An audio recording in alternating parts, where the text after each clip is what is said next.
once I learn what you're capable of, I handle you a little bit different. It's not that I don't forgive you, but I watch you. Where are my real folks over here? I forgive you, but I'm watching you. I forgive you, but I'm watching you. I'm looking at you, because now that I know what you're capable of, I didn't know you could talk to me like that. But now that you show me that you're capable of talking to me like that, now when you say nice stuff, I take it with a grain of salt, because I don't know when you're going to switch on me. Come on. And thank you for showing me what you're capable of. Thank you for showing me what you're capable of, so I don't put too much weight on you, so I don't lean on you too much, so I don't expect too much for it. Thank you for showing me that the chair might fall, so I might sit in such a way that if it falls, I don't have to go down with it. Come on, for showing me. Hallelujah. You ought to take a minute and praise God for what your enemies taught you.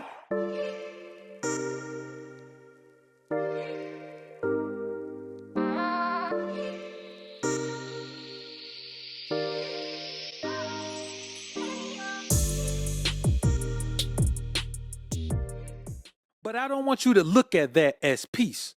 I want you to look at that as success, because peace is success. There's no other form of success that sustains you no matter what but peace of mind. There are millionaires and billionaires who can't deal with the pressures of their world, so it's not money.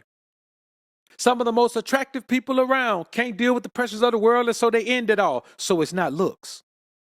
Some of the most popular people in the world, we already see all the rabbit holes that the most popular people go down, so it's not popularity and fame. It's peace. Peace is success. Peace of mind is success. There's no greater form of success than that. Pastor Eke, I see you in the building, man. Salute to you, man. All right, brothers, y'all know what we got to do, man.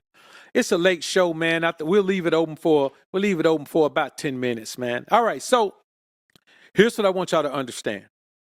We all know that most people's outlook on happiness comes from materialistic things. It comes from possessions. It comes from their interactions with people. It comes from their achievements. It comes from all of these external things.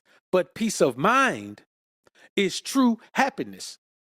You notice that you're guaranteed not happiness in this country. You're guaranteed the pursuit of happiness. Well, the problem is the idea of happiness has been manufactured and presented to you a certain way through all of the media propaganda and hyperbole. You have seen this, and now you think happiness is those things. Yes, the Bible says money bringeth happiness, but it also says if a thing cometh from the Lord, no sorrow cometh therewith. So if your money comes with sorrow and your money don't come with peace, your money don't count in bringing you happiness. We have to keep everything in context, because if not, we'll find ourselves confused. So when it comes to peace, most people don't even know what peace is. They have no idea. They think peace is one moment of silence. They think peace is when they have a chance to get away from everyone. That's not peace. That's just absence of chaos for a brief period of time. Peace is when you wake up every day with no concerns, with no worries, with nothing. There's a song, I think it's BB and CC Winans. Ain't no need to worry what tonight is gonna bring.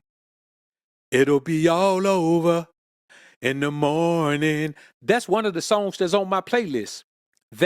My morning playlist is that song. Soul to Soul. Keep on moving, don't stop. No, that's on my playlist. Ain't no stopping us now. That's on my playlist. What else is on that playlist? I have some phenomenal songs on that playlist. Sounds of Blackness. Optimistic. It's on that playlist. Wayne Wonder is on that playlist. Got somebody, she is a beauty. That song is on my playlist. You know why? Because these songs evoke the energy of peace. They sound like peace. They feel like peace. You can tell a lot about a person's level of peace based on the music that they listen to, based on the media that they consume. See, we're all here tonight in the kingdom. We could be a bunch of places, but you know where we are? We're here tonight in the kingdom. Why? Because we are hunters of blessings. And what is the number one blessing that we have hunted our lives? We spent our lives hunting this blessing. Peace of mind is that blessing. See, when someone fears your success, here's what they fear. They think that the fact that you've gotten a little money changes you. You know, they say money changes people. They don't understand that you figured out peace. And once you figure out peace, you dare not go back in the direction of chaos. You dare not go back in the direction of chaos. And so when you move on past people, they think it's because you feeling yourself because you've attained some success. No, when you obtain peace, you obtain success. When you attain peace, you obtain success. And so they don't understand that your focus is on something else. So they'll do anything in their power to keep you around. Because let me tell you what people need from you. They need you to need them. They need you to need them. People don't want you to have peace. They want you to need to hang out with them. You remember the people you used to drink with? They need you to want to hang out with them and drink. You know, the people you used to go out and party with? They need you to go out. They need you to need to go out and party with them. The people you used to trauma bond with, they need you to come back and trauma bond with them some more. They ain't got nobody else to trauma bond with. The relationships you had that were based on trauma bonding, the business relationships you had that were based on trauma bonding, the friendships you had that were based on trauma bonding, all of those people need you to not have peace, because when you have peace, you don't need to trauma bond anymore. When you have peace, you don't want to trauma bond anymore. When you have peace, you don't want to be around someone else's trauma anymore. You don't want to do it. When you assess peace of mind, brother, you're able to see what trauma looks like. You're able to see what drama looks like. You're able to sniff drama out from a mile away. So certain places, man, I get invited to functions all of the time, and I don't go because I know that trauma and drama is there. I'm not, listen, I'm not sacrificing and compromising my peace for some trauma and drama. Why would I leave a place of peace to go and surround myself with trauma and drama? Why would I do that? It makes no sense. So you got to understand, man, people don't know to attain peace, you have been defeated. And sometimes your defeat has been repeated. People don't know to obtain peace. You have gone through some things. You have made some sacrifices. You have detached yourself from some things. You have quit some things cold turkey. You have focused on some things that previously would have been very boring to you.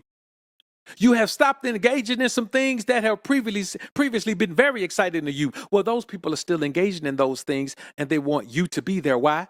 Somebody put it in the chat. Anybody tell me why those people that are still trauma bonded, those people that are still drama bonding, want you to be back there with them? Why don't they want to see you go and achieve the success that is peace of mind? Why is it? Somebody put it in the chat for me. Anybody put it in the chat for me. Why is it? It's a very simple thing, and we hear this saying all of the time. This is why those people don't want you to move forward into the success that peace of mind brings.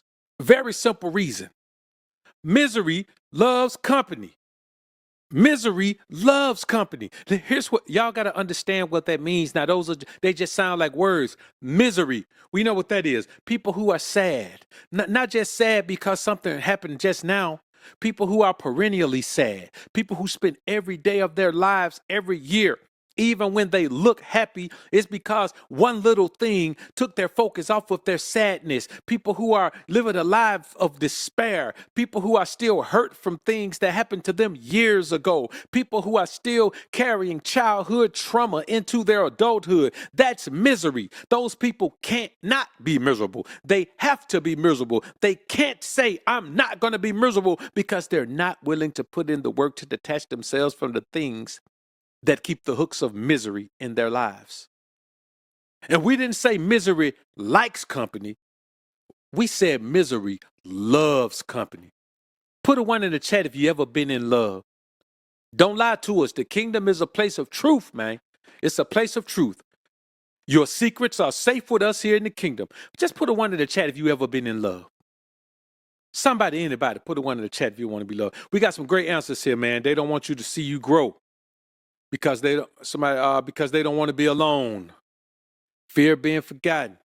Your progress reminds them of their lack of progress. All of these are phenomenal. Every one of these is true. And all of these can be summed up with misery loves company. Now, when you were in love, think about how much you needed that person around. Think about how much you thought your happiness depended on that person. Think about how your life was different when that person wasn't around and how excited and happy and fulfilled and thrilled you were when they came around. Think about how complete you felt when that person was there. Think about how sad you were to see that person go, even though you knew they were coming back at a later time. Think about how sad it was. Think about how many times that you put off something you were going to do to spend more time with that person. Think about how that person put things off that they were supposed to do to spend more time with you. Think about how you loved having that person around. Think about how you didn't even have to do nothing with that person. Y'all could just chill. You just wanted to have them around. You couldn't imagine your life without them. And when you were without them, permanently, you saw the error of your ways and the level of attachment that was there because you loved that woman. Now take that same feeling that you had and understand that the people who don't want to see you achieve the success that comes with peace, they want you back there just like that. Misery loves company. But people who are miserable are in love with company. They're in love with it. They would rather sabotage your life than to see you pass on.